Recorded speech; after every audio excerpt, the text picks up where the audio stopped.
Hello and welcome. In this video, I'll be showing you how to place room tags and edit room tags. So let's begin.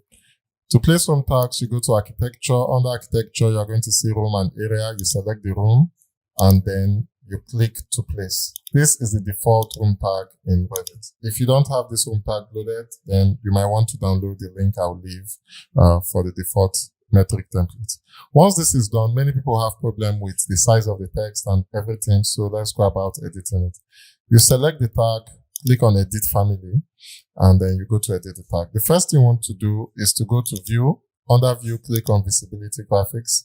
Under visibility graphics, go to annotation categories and click show annotation categories in this view. Select everything, especially the automatic sketch dimension. Make sure they are turned on. Click on apply and OK. This will show this hidden box here. In case you don't want to use it in the tags, you can select delete it both for the room numbering and for the tags. Now this will show you the room name, and this is both the room volume and area depending on which one you need more. So you can bring them closer. The next thing you want to do is to edit these labels. So I'm not changing the labels, I'm just going to edit their sizes. So I can click on edit here. I can change the color, let's say to red. I'll make it bold. I can change the font style to, we can leave it at area, we can make it narrow, that's it, and then adjust the text size. Click on apply, click on OK.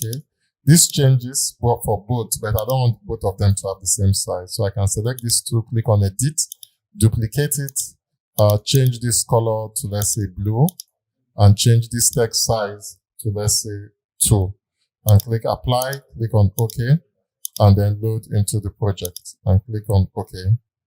Now this will ask you to override and you say yes, override, and this will give you this. Now notice the room area did not come with it. So you need to select the tag.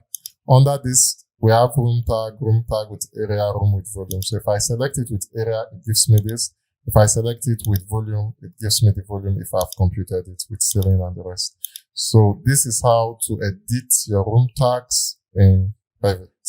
If you want to learn about how to edit your window and door tags, you can click on this video to show you how to edit your window and door tags. Thanks for watching. Peace.